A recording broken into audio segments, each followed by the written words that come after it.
It's going to be a do-over.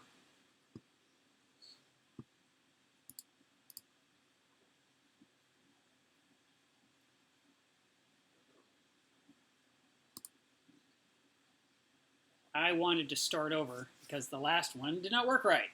So I apologize for that. Getting everything re-established on my screen.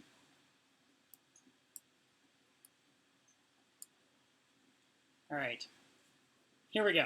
All right, so this week's live stream is going to be about zoanthids specifically. And what I wanted to do was I wanted to get into what they need and, how are you supposed to handle them and are there any risks and that kind of thing, because that all comes up and, there's a lot to learn. But let me tell you a story. It's story time. The first time I saw zoanthids, I saw something that was, about the size of a pencil eraser. It had a green, beautiful circle. It had these brown petals. It looked like a little tiny flower. And I was visiting, at the time, our club's president's home. And while I was there, I said, "What are those?" And he said, "Oh, those are zoanthids." I'm like, "Oh, they're really, really pretty." And he said, "Do you want some?" And I didn't even know how to respond to that question.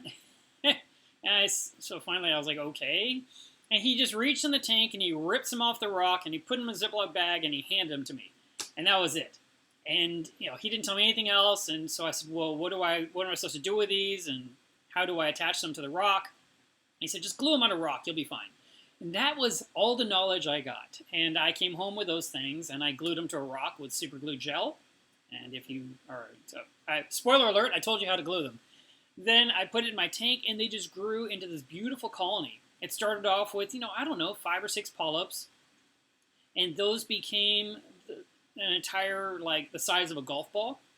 And then after that, they spread out wider, and I had this big patch of them, like the size of my mouse, just all the way across. It was really, really neat, and I kept posting pictures, and people kept saying, "Where did you get those? And what are they called?" And believe it or not, I think my zoanthids were the first ones to get one of those special nicknames. Because I had a friend come over named Travis who was a photographer, and he did beautiful reef photography, and he called them mean greens. And that is the first zoanthid I know of that had a nickname. And so everyone always said, "Can I have some mean greens?" And I gave away a lot of them to a lot of people. But they're beautiful, they're small, and they can fill in a void beautifully and just kind of go everywhere. So I actually like zoanthids a lot. Now, I've had people say, "You never talk about them, you never show them, what's going on?" And the reason is because there's only 6 species in my reef. And they're really small. And in a small tank, zoanthids are awesome. In a big tank, you're going to have thousands to appreciate them. Or you're going to have this area that is just filled with them in one corner, and that is your zoanthid corner. It's kind of one of the things I've been wanting to do for a long time. And at some point, I'm going to dig through my archives of pictures because I have visited a lot of homes over the years. I remember going to this one guy's basement, and I feel like it was up in Boston or somewhere. And he had a tank, and it was more like a quarantine tank rather than the reef, just packed with zoanthids everywhere. And the entire bottom was covered, up the wall was covered. It was beautiful. I was like, wow, that is the most beautiful non-reef display I've ever seen of zoanthids. And he loved them. So I wanted to ask you guys in this stream, what is the most expensive zoanthid you've paid for? What did it cost? What was it called? And how many polyps did you get for that money? I'd love to know. For me, I'm not really a buyer of zoanthids like some people are collectors. They're just always on the hunt for another one. And if you go to the Critter ID page on my website, you'll see that there are probably 100 of them. Maybe not that many on my site, but there are websites that identify zoanthids, and there are hundreds of different kinds. So if you are looking for something that's easy to grow in your tank, that's colorful, that fills an area, grows up a wall, covers a rock, zoanthids and palythoa are both beautiful, beautiful species. We call them zoas and pallies. In the old days, we'd call them zoos and pallies, but we call them zoas, because it's zoanthid. I don't really have a nice presentation. It's more like a conversation today, and I apologize. as you think of these topics, they come into my head. I'm like, oh, and I can add this picture and add that picture, and then time gets away from me, and I can't do any of those things, and I end up describing everything with my fingertips. So I apologize for that. But if you are to Google zoanthids and Google images, you would see thousands of kinds. And if you go to any websites that sell corals, you can see all the choices. The question really comes down to is, what can you afford, what do you have room for, and what is your ultimate goal? If you're just looking for coverage, like, for example, you want to cover the overflow box, or if you are looking to make a bridge between two rocks, that could be really cool too.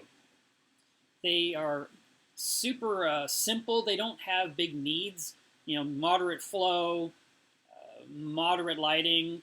They actually don't like pristine water. So if you are running an SPS reef with virtually no nitrate, virtually no phosphate, they're probably not going to do so well.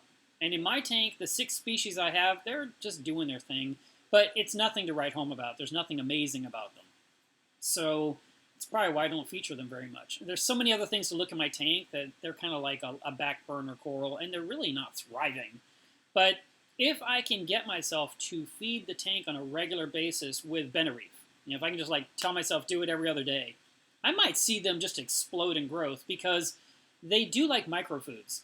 They're not going to eat big foods because they have itty-bitty tiny mouths. I would just suggest that, if you want to target feed them, you could, but it's going to be a very, very fine food.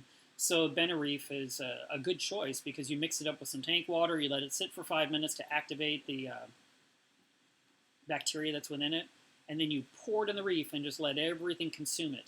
And your fish will go crazy, but they can't eat it because there's nothing bite-sized. Now, for me, having a large tank, the only way I'd really hunt down zoanthids to add, I've bought a few. I bought a colony earlier, a colony of 8 polyps, I bought that earlier this year, and I put it in the frag tank, and they're just sitting there doing their thing. And I've got another one that I put in the main reef from February that are just kind of sitting there, and there might be 12 or 15 polyps. But with a tank 7 feet long, 15 polyps does nothing. It's sort of not a waste, but no one's looking at them. People that come over, they don't come over and say, oh, look at those. But when you're shopping and you're looking down in the vendor's tank and you see all those beautiful little bouquets, you're like, I want that one, and I want that one, and I want that one. But then in my reef, I kind of feel like I need to set up a small tank so I can appreciate the little things again. Because I actually love little tiny things. But in a big tank, if you can't see it from 3 feet away, it's kind of pointless. And, they're down on the sand, usually, in my tank. Another name they're called is sand polyps. So they actually will do just fine down there, and they will spread. Now, I would suggest to you, when you're handling zoanthids and palythoa, to be cautious. And so I'm just going to dip into this topic briefly. We have a whole video about it, and in this description, I'm going to put a link to the official article on masna.org's website about palytoxin. Because certain species of palythoa contain palytoxin, and it can affect you rapidly. It can affect your breathing, give you flu-like symptoms. It'll taste like metal in your mouth. Overall, you just feel horrible, and it happens pretty quick. And if you rush to the hospital, they have no idea what you're dealing with, and because they're not palytoxin experts. So I want you guys to read that article or bookmark that article, so that way, if and when you or a friend or a family member has a problem, you can jump on that article and reread it really quick to kind of refresh your mind and protect yourself. But bottom line is, the toxin can get in through your skin, it can get into your mouth and get into your eyes. So you want to be very cautious to be smart around it. And don't leave your mouth hanging open while you're working over the zoanthids. And if you're fragging them, try not to let anything squirt onto your face, into your mouth. Wear rubber gloves. I wear glasses, but you could wear eye protection. Don't expect your contact lens to defend you from palytoxin because it can get you. There are a few horror stories out there where people ruined their eye, and 18 months later, it still looks horrific. So, it is something to be aware of and be cautious with. But you know what? I've been around them, since 2002?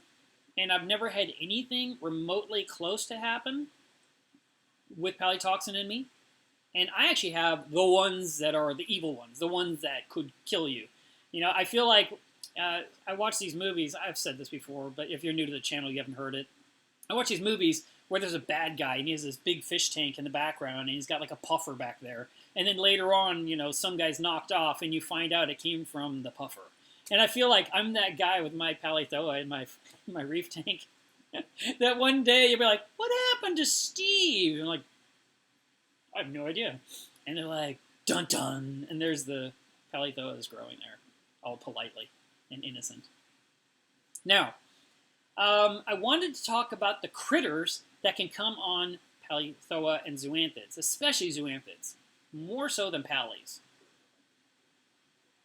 I hate using specific, absolutes, so let me backtrack slightly. You want to worry about pests, obviously, whenever you're getting new corals and you want to dip them in some kind of a solution. I tend to use Revive because that's what I have, but I have 2 or 3 other products in my arsenal that I can pick from. And there is the Spectracide that you can only buy at Lowe's that a lot of people are using these days. I have not been able to think of the name of that stuff for the last 3 days. If someone wants to put it in the comments, that'd be great. Basically, you mix it up with water, it turns milky white, you put your corals in there, and you can't see anything in there.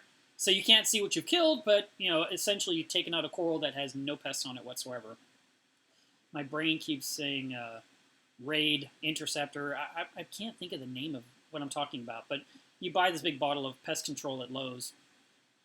Someone's going to say it here in a moment. They always do. That's the beauty of this live chat. You guys are my Google. Bayer. So funny. Because Bayer originally was aspirin, right? So, anyway. That's just my brain saying it's funny. Maybe it's not. So that is one of the different choices of products you can dip your corals in. You also want to visually inspect it. You want to take that coral and you want to check it from all different sides and look at it, make sure there's no crabs on it.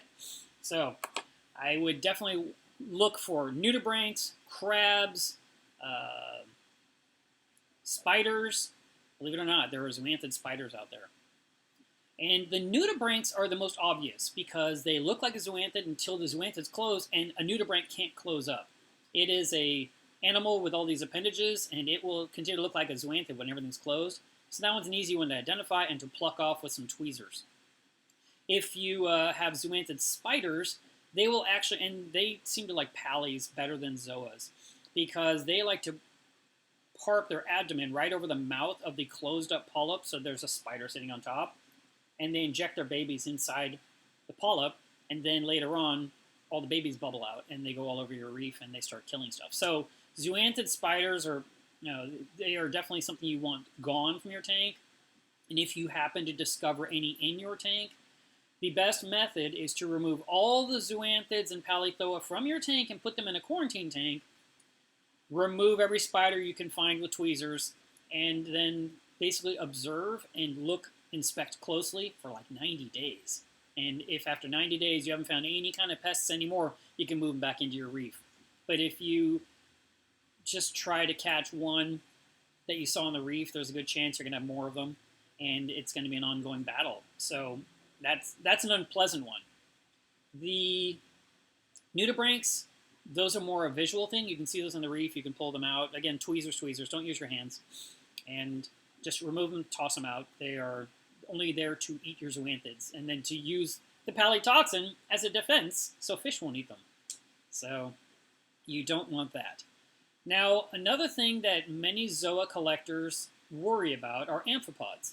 And amphipods are just a little tiny bug. I'm going to find that on my website and stick it in this live chat.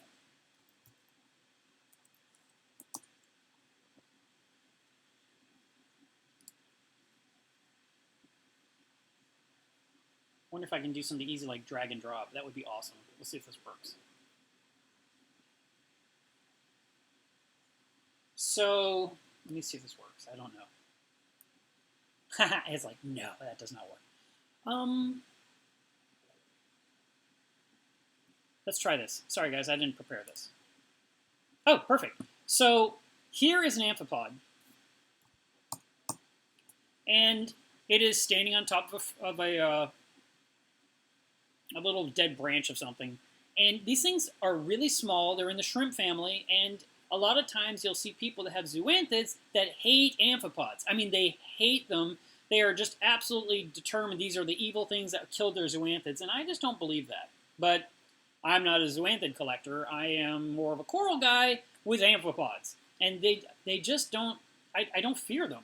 So I would just say to you, don't worry about these guys. It'll be just one of those creatures you see in your tank. They are cleaning between the polyps. They may be picking at the polyps. But for them to destroy and eat and murder all zoanthids, I just don't agree with that. So let's go back. How do we get out of this thing?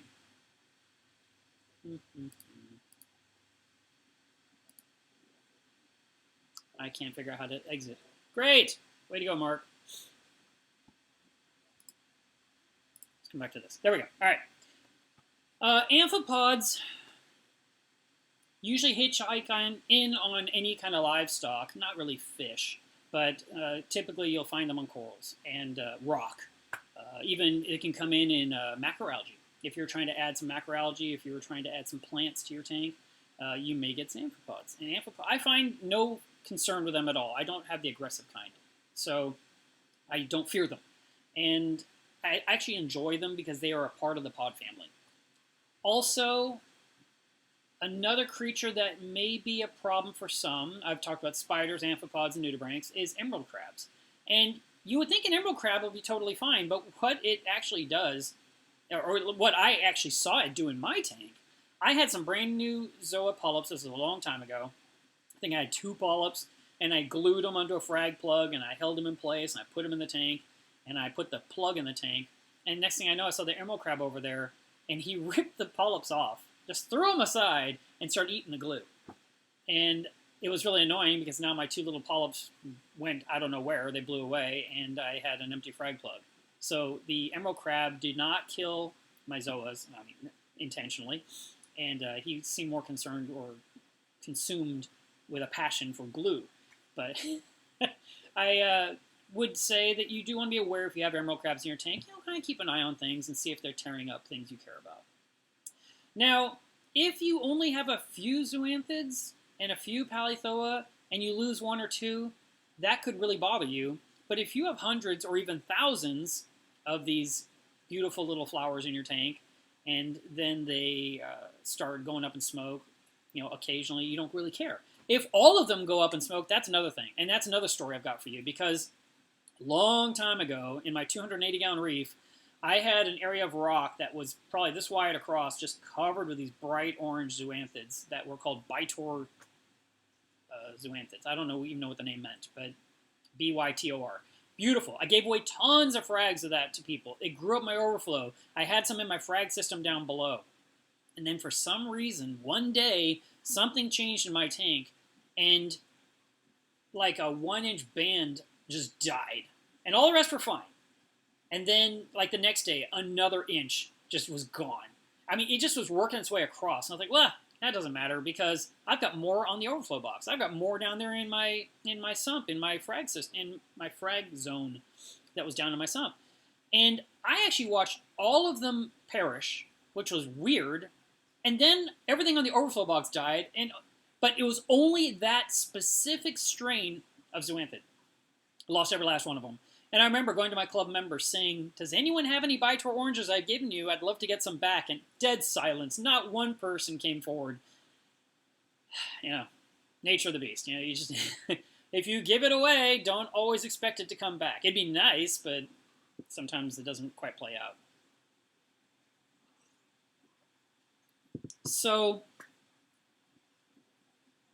if you observe a brand new frag of zoanthids go in your tank, and you watch an amphipod terrorize them, but you have other zoas that are totally fine, I would prefer if you don't get on forums and on groups on Facebook and tell everyone, oh, amphipods are evil, they kill zoas. All they did was attack the one you happen to look at. And let's be realistic is my point. If they literally are terrorizing everything in your tank and you had to eradicate them, your argument is valid.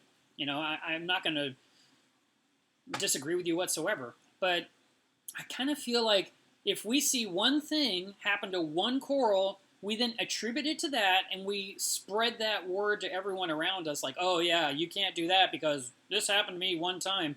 And then what happens is 10 other people read it, and they repeat it. And it kind of perpetuates a myth, which isn't very accurate. Because like I said, and we can go into, we can get into the whole argument of estuarinas versus no estuarinas if you want. That's another one that could cause problems with your zoanthids, where I didn't find that to be the case, and I to this day have estuarinas in my reef. Matter of fact, I saw 50 on the glass today, and I just cleaned the glass and let them fall off and land somewhere. And if they land on the zoanthids, so be it. It's like whatever. They are usually eating the film algae off the glass, and I am assuming that if they're hugging a zoanthid, they're eating the film algae off the zoanthid too. What you can do is, again, use tweezers, pull the estuarina off, and allow the zoanthid to reopen. And you may find that that is no big deal after all, and it's not this big, horrible situation. I also want to mention that at one time I had a very strange thing happen with some pallies. Pallies are the larger version of zoanthids. Let me jump onto that. And then we'll do the screen share thing again. Might as well show you some. Let me see if I can get this to look right. And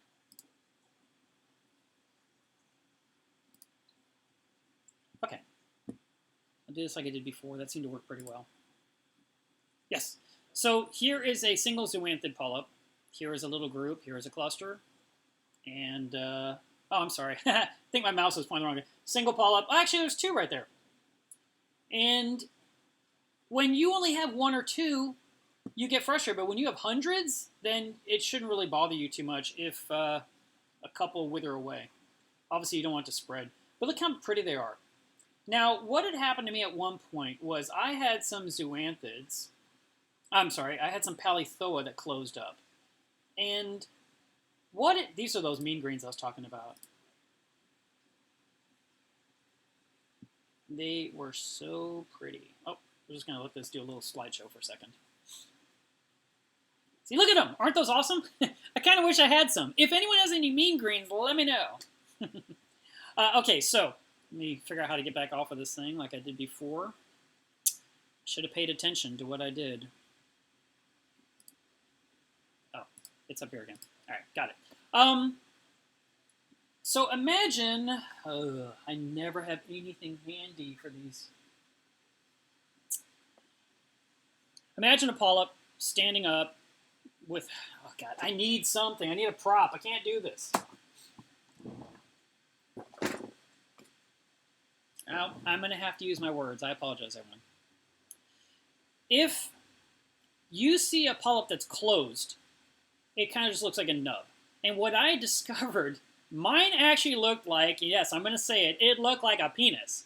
It had like a string going around it, and so it looked like it had a head on a stem. And I thought, what is going on with this palythoa besides being male? What is it doing? So I decided I needed to interact with this coral because it was not getting any better. And I was watching them basically shrink down because they weren't open, they weren't getting light, they weren't getting food. For all I know, they were getting stagnant inside because they weren't processing water. So I went in there and I took, what did I use? Some fine little, I don't know, maybe an X-Acto knife, a razor blade, I don't even remember exactly. It was a long time ago. And I removed the string that had wrapped around that coral, and then it was able to reopen. It was the weirdest thing ever. And I had this one group of pallies that would suffer from this situation. And I don't know what caused the string, or if it was just some kind of a tissue sloughing off the coral and it kind of sealed itself in it. But I was able to help it. If you're trying to clean a group of zoanthids that seem to not be doing well, a very, very soft toothbrush, you can brush the coral gently. Just kind of get all the stuff out as best you can. Use a turkey baster, and you want to blow that off to like puff out all the detritus. And you're just kind of tending to the garden, kind of removing, like your yard. You remove the leaves so the lawn does well. So you might have to use some tools. Just be very, very gentle. And I'm talking about working in the tank itself. If you can remove it from the tank and work over the sink, again, eye protection, gloves, keep your mouth shut. Brush off the coral really carefully. Maybe dip it in something like Revive, which is a coral cleaner. And then, dip it in some more tank water and then put it back in the reef. That's another option. definitely inspect for any kind of pests. If you see little dots in a circle that are going round and round and round, that could be nudibranch eggs, and you need to scrape off those eggs. Just scrape off the entire patch. Just use a toothpick and just carefully remove all of that. And then that's probably what I used to get that string off, was a toothpick, now I think about it. But it was so funny to see this coral looking like a part of the male anatomy. And, you know, we see nutty things in our tanks all the time. I mean, life finds a way.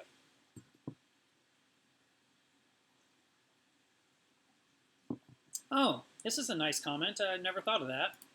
So I will stick it on the broadcast because I haven't been doing that to this stream today. A small makeup brush, that would be super soft. Yeah, that'd be great. Even a little tiny paintbrush would do the job too. So that's something to consider. What else can I tell you? I've told you about the pests. I've told you about cleaning, tending, gluing, fragging. Fragging, okay, let's get into that. If you had to remove some because you've grown a nice big colony and you want to share, and your rock is all like, let's say you used Marco rock, which is a very uneven terrain with lots of nooks and crannies, so the zoa tissue is all deep down inside. What one person did years ago, they showed me a technique, which I thought was kind of interesting, because reaching into my aquarium to remove a coral is not an easy task. She would take a razor blade, and she would actually cut under the coralline that the coral was attached to. And so when you removed the frag, there was like a little skin of coralline algae. And I thought, oh, that's pretty nice. But what if your rock doesn't have any coralline? So basically, you're trying to cut a very thin layer of rock under the coral to remove the coral intact and not tear it or damage the foot of the zoanthid polyp. That way you can share it with others. And sometimes the coral will just grow off the rock, and there's like a little piece of rubber, almost like green star polyps does, and you can remove those like my friend Brad did. He just ripped some off and put them in a bag and hand them to me. So you could do the same process, and it would be a simple way of doing it. I wouldn't use a saw because if you were running a rock with palythoa through a wet saw, the fumes coming off of that mist can get into your lungs, and it could cause a reaction. My friend Drew ended up in the ER for respiratory problems. So be very cautious, you know, when you're working around stuff like that. If you're doing a lot of intense work, better to just remove some carefully and put them on a new frag plug and get them to the next person. All right. That's pretty much everything I have to say about this topic.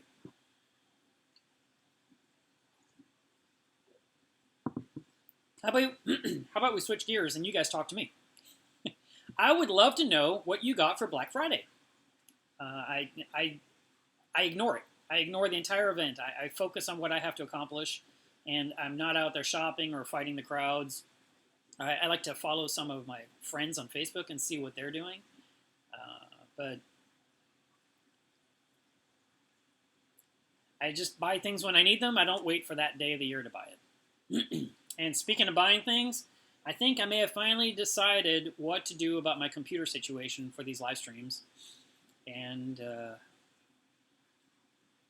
still debating it internally, but I think I've got a working plan that will probably work out well. Okay, let me answer one of your questions. We'll put this one up.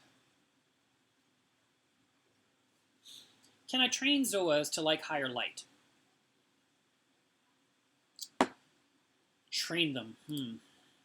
Okay, first of all, anytime I get a new frag of any coral, almost always I put it down on the sand. And I just leave it alone and let it sit for a week or so to just kind of get used to my water, my nitrates, my phosphate, my lighting, my flow, my fish. And then after a week or two, I might move it up and eventually put it in a spot where I really like it. I also keep an eye on it where it is in those various spots to see how it's doing. And if it's doing poorly, I will then remove it and move it down lower again. I guess the word training is good. It's more like acclimating your coral to intense light if you're trying to put it in a brighter spot. A friend of mine years ago had a technique where he'd put corals wherever he wanted in the tank, and then he put a shade cloth over the exact spot on top of his tank for that one coral. So he had all his bright metal halide lights shining down. He had his new coral in this one spot. He found the area and he put like a piece of tint on top of it. I think he had a screen on top, and he would like move it until it shaded that one coral. And that way everything else in his tank got bright light, but he was protecting that one coral from light. And one of the things you can do with tint, you can stack it. So you can actually make it a dark spot and then remove one layer, and then 2 days later remove another layer, and then wait 2 days later and remove another layer until you have revealed all the light to that coral, and now the coral has acclimated. Another method nowadays with LEDs is to set your lighting to acclimation mode, but what that does is it reduces the light for the entire tank, basically, or that fixture at least, and all your livestock is waiting for the light while your new guy's getting used to it, and it's ramping up, and all your corals are finally thinking, yes, it's about time, and that one hopefully will be playing along nicely and saying, I love it. But I always start at the bottom of the tank. That's my answer.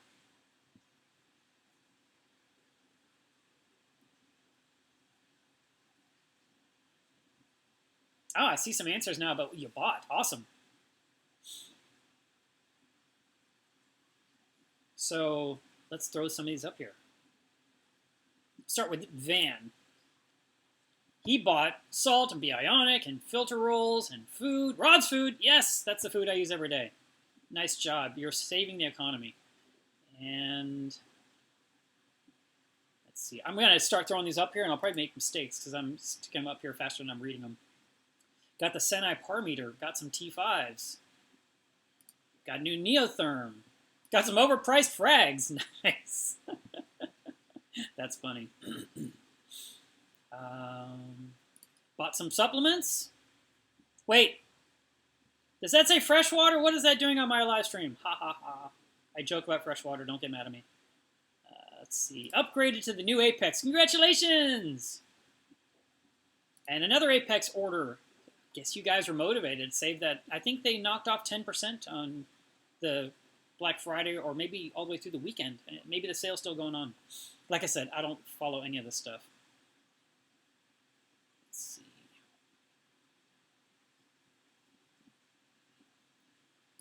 I ordered enough salt to last me a whole year. You know, there was a guy in our club. He grew a beautiful reef, and he was well known in our club for every summer he would have a big reef sale, like a garage sale, and he sold a ton of frags. And he used the money to buy new bulbs, new test kits, new salt for the entire year. And then he would grow his reef out, and then the next summer we'd all go to his house and buy frags, and he would buy all his gear. It was pretty neat. Okay, here was a smart one. Bought 10 corals from someone breaking down their tank. Congratulations. Oh, I love Blastos. Those are beautiful. Okay, you were saving money on that one. Let's see.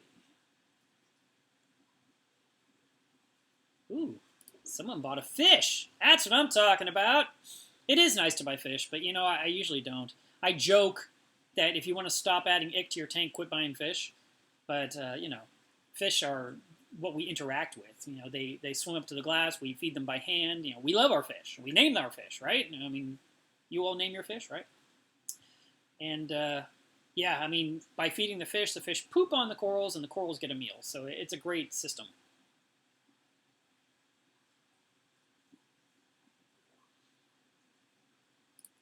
Johan, I feel your pain. I worked too. I actually shipped out a bunch of orders for my customers yesterday. And then finally tried to relax a little bit, and that didn't happen. And then today, I woke up with a text on my phone saying, I'm trying to buy something from your website, and your website doesn't exist. So I checked, and it was down, and I went to my web developers and said, hey guys, can you take a look and see what's going on? And they told me to go check this website that has to do with DNS and registration and all that kind of stuff. And somehow my account had expired 315 days ago, and they decided to turn it off today. Number one, how did I not get any kind of notification for 315 days? That's like 11 months. So dumb. So I tried to renew it for 10 years, just so I don't have to think about it again. And they, the website said, okay, you know, select 10 years, hit reload. I did. It said the price, and I'm like, okay. And then, you know, you go to pay, and then it would only pay for 1 year. And it would not let me pay for, you know, 10 years, which I'm annoyed now. Then, when I finished, and my website came back to life instantly, which was like blackmail, then it says, your account's about to expire in 2 months. I'm like, well, yeah, because you just made it retroactive to that. Oh, so anyway, I called him up. I complained. I explained what was going on, and now I'm actually renewed all the way through 2029. So good to go. You guys can buy things from my website.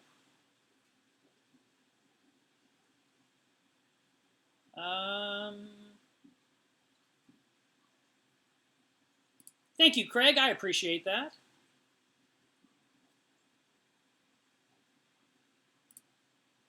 You know, how did that auction work out for you?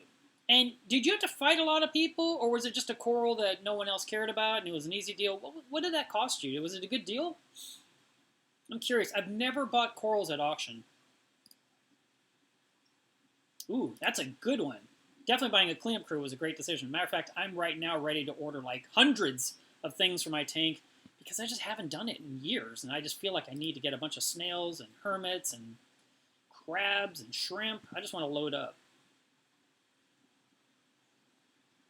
Ooh, someone's buying some nice toys. That sounds awesome. Congratulations. Those sound like beautiful pieces. Man, Worldwide Corals has some really pretty stuff. And I heard they have tons. I mean, that's why they have the subscription service, because they have so much coral they need to move it. It's amazing. They have so much they need to move it. Look, we have a visiting YouTuber on here, and I believe I saw someone else here earlier too. I think I saw Rico on here.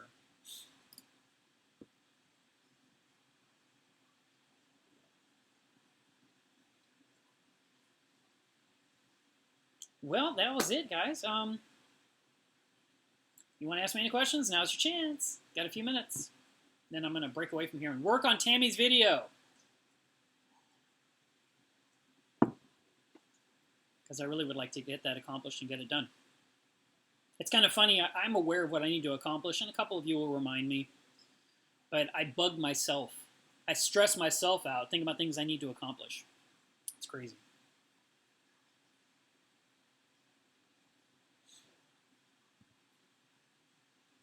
That's awesome. That was a great deal. 20 bucks. I like getting corals for 20 bucks. That sounds totally fair to me. Matter of fact, there's a vendor, goes by the name Frost, and he sells big rocks covered in zoanthids, and it might cost you 45 bucks or so. And that's, if I'm going to buy zoanthids, that's how I'd like to buy them, so I can put a giant rock up in my reef, and I can stand back and see them. And that would be really nice for me.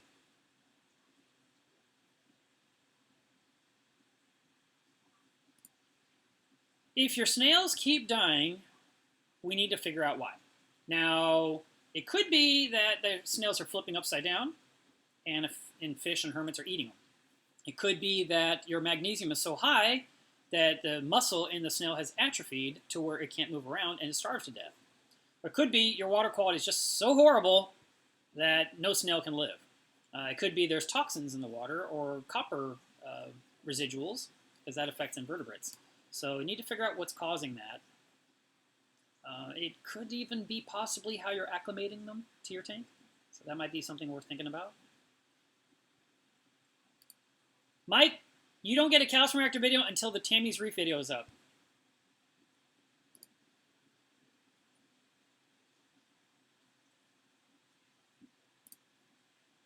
In a sumpless 40-gallon reef, what would you recommend for maintaining alkylating calcium and magnesium? I would recommend B-Ionic because it is a great product. It's made by ESV,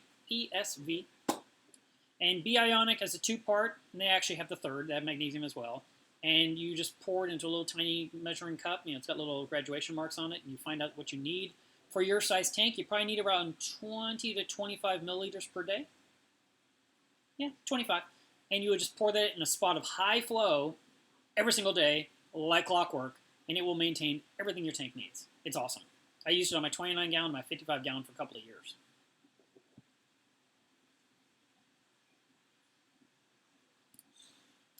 Where do you put your probes on your apex?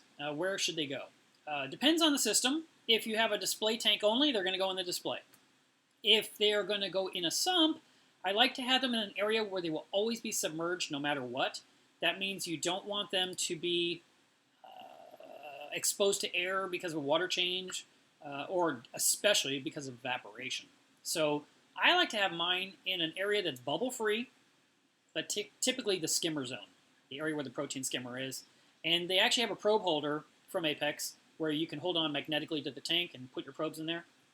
Mine are in the skimmer zone, no probe holder. They're just lying in the bottom, and they're being neglected. I actually have to kind of deal with that. Sion, thank you very much for staying awake with us. 2:17 in the morning is not that late. That's usually when I'm still doing stuff. You know, that doesn't seem like a bad deal, 100 polyps for 120. I mean, if you're buying it by the polyp, it's about $1 a polyp. But I prefer to buy a group, like you said, not buy the polyp.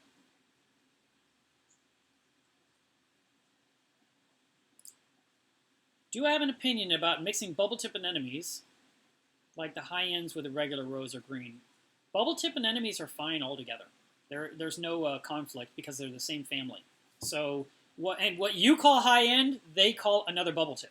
So I would not be concerned of having a sunburst with a black widow with a Sherman rose with a regular light green bubble tip. They should all do just well. They should do well. Of course, once you buy one or two high-end, you might not like all the rest of yours, and you'll want them all gone so you get a more high-end anemones in your tank.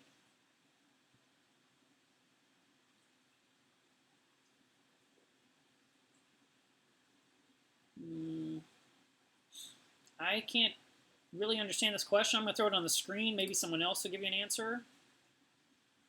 Had a sea lettuce twice. I'm thinking lettuce nudibranch. No? Sounds like you're talking about algae. I don't know. I don't understand your question, Glenn. Let's try it again.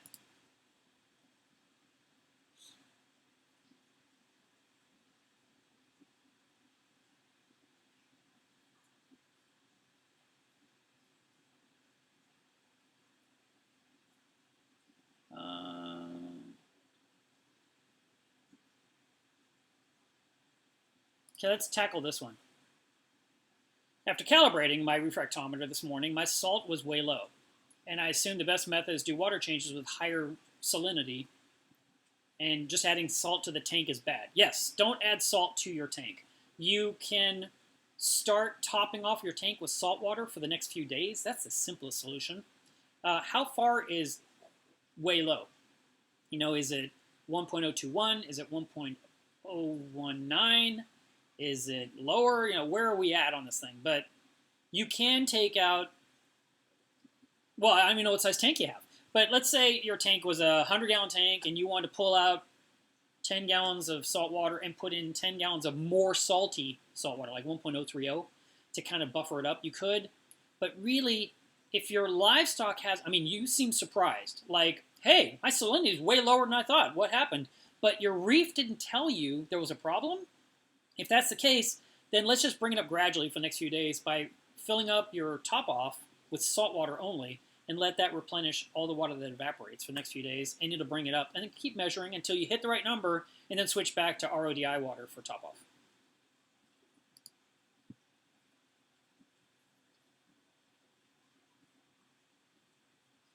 Okay, we'll go back to zoanthids. That's a good one. Why do zoanthids disappear when there's no detectable pests or predators? Well, one more thing I didn't talk about when it came to zoanthids was lighting. So there's a chance that maybe the light was so intense that it kind of just cooked them. It could be the lights were too close to the water. They could have been running way too long for the day, and it exhausted the coral. So the coral retracts within itself to survive that onslaught of light, and then it never opens up to eat again. You know, it just doesn't go through its normal cycle of opening and closing, and you end up losing some. It could be the tank temperature got too hot. It could be that salinity went off. I know that if your salinity gets too high in a tank, and let's pretend you have a BioCube, and it's like a 20-gallon tank, and it's got a sealed lid, it's got a light inside, and you don't top off every single day. You put in some top-off water when it's down this far in the tank. Like, oh, I got to add some water. And so the salinity has risen in the tank, and your tank is 1.031, 1.032, 1.033. And your zoanthids are all closed up and they're melting away. And then you're like, oh, let me add some water. And then you measure and salinity's perfect. And you're like, that was weird. Why did I lose zoanthids? Well, that's how you lost some. So it could be that was the case, is that salinity was off and just pissed them off. It also could be, and something that we didn't mention at all earlier, sometimes fish nip at certain corals. They might have a predilection for that. And if they sit there and attack your zoanthids over and over and over, a certain one, and typically the most expensive, most colorful ones are the ones everything likes, and all the ones you wouldn't care about whatsoever, they live forever. So maybe you've got something nipping at them. And so one of the ways to know that is to sit away from your tank and just stare at it for 20 minutes and just watch the behavior of your fish. Just see if there's anything obvious going on. Peppermint shrimp pick at everything, and they could be picking at your zoanthids, trying to get food out of their little tiny mouths.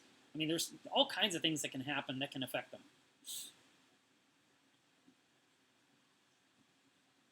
As I was mentioning before, I am working on the Tammy video now. I actually talked with her, and guess what? In April, her tank has a 5-year anniversary as well. So that's exciting. As soon as I can get this one done and upload to you guys, I'll be immensely happier that it's done, because I want it off my hard drive. It's 20 gigs of space I need back.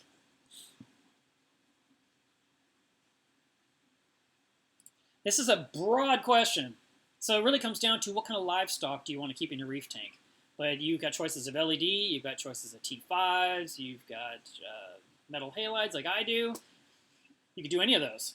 If you're wanting just something that's plug and play and something that looks sexy, I would say the Radions. The Gen 4 Pros are my favorite, and you get 2 of those for that 90-gallon tank. And you could set them for as low a light or as high a light you want based on the livestock you put in the tank.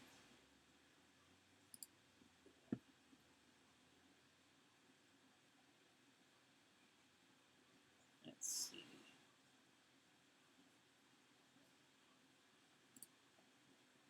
I saw some black dartfish? Black. All right. And would they work with some clowns and a mandarin? Yes. Yeah, none of those fish have a problem getting along. They're totally fine. They are very compatible. Dartfish do like to jump, so you want to screen the top of your tank to keep those in there. That's why I have none. But they're black? Surprising. I think, I thought the red ones, well, I don't know. I'll have to look that up later.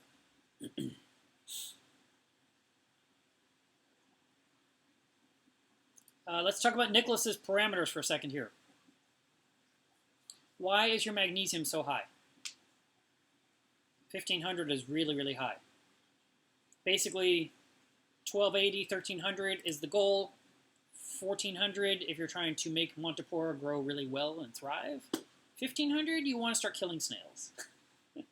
I would bring that magnesium down. It's a little too high. And thank you for bringing that up. That leads into our Today is Water Test Saturday. Be sure that you test your water and actually enter the parameters in Reef Trace. Oh, I got to talk about Reef Trace too. So, Reef Trace just released a brand new update to the app. And now, finally, you can go ahead, and I'm going to show this to you guys here in a second. So here is my app. Here are my numbers for a few days ago. And then when you go up here into your list of tanks, you can see, look, my profile picture actually appears in there. For a long time, it was just like a piece of clip art. And I asked them, what's the deal with that? And they said, well, that's your Facebook profile. I'm like, no, that's my Facebook profile. So if you did not know, if you'll log out and log back in with Facebook, your profile picture should appear. So in case you never log out of an app, I learned that one. So that was that's a secret Easter egg right there for you guys. But here's what's new. If you'll look, there's a bunch of hearts now on the side of the screen. And what that is, if we go to other parameters, you'll see all those hearts do not have any red in them because they're not selected. So you can actually pick your favorite tests as a group. Once you're logged into the app, you can then set the hearts. And then now, when you're having to enter your parameters, all of them are going to be there at the top of the list under parameters. So that's really awesome. I was really happy they did that. I'm trying to wait for the light to get right. Also, you may notice, other than the very last entry, and I just didn't argue about it, but mostly they are in alphabetical order finally, because it seemed like the tests never made sense. They were just kind of like in there, but they weren't in any order. I'm like, why do I have to scroll way down for alkalinity? Why is this way up here and this one's way down here?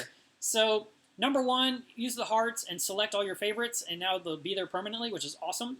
And then secondarily, they're in alphabetical order, so if you're mentally trying to think temperature, oh, I'll look down at the bottom of the list, you can find it more fast than if you were before just kind of scrolling looking for what you need to enter.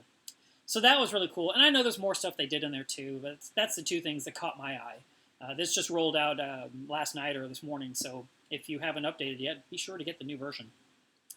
Reef Trace is iOS and Android, and I believe it's $3.99, and I am a partner in it. I don't get any money, but I am a partner in it. It is partly mine. So, I hope you guys do use it.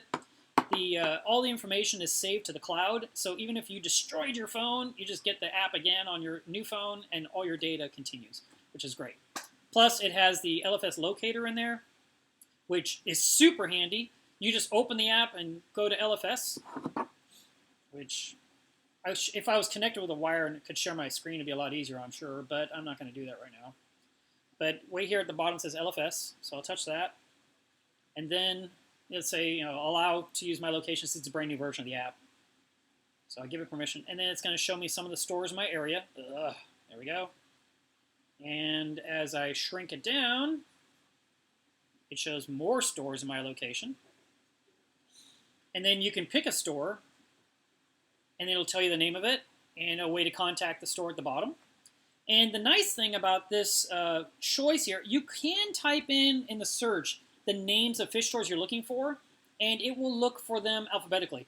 So if you type in Fish Paradise, it will look for the closest Fish Paradise to you, and then anything else with the name Fish Paradise in it. Just work its way down. And they could be states away, okay? The other thing is there's a blue marker on here, and you can put your finger on it, and you can drag it to a totally different town. So just drag it on the map to where you want to go. And then it'll look for any stores. It's always looking for stores 45 miles around the marker. So if you were planning a trip, you would drag the marker to that other town and then see what stores are there in case you want to visit one. So there's that. My Critter ID is built in there. Notes is in there. Notes is cool. That's something I just did here. Let's see if it shows here. Where is it? Okay, so let me jump to my frag system. I'll change it to that. And then we will go to... If you look here, you'll see my phosphates a couple days ago was at 0.1, and now they're at 0, and right here on the edge is a note marker. So in notes, I can hit view.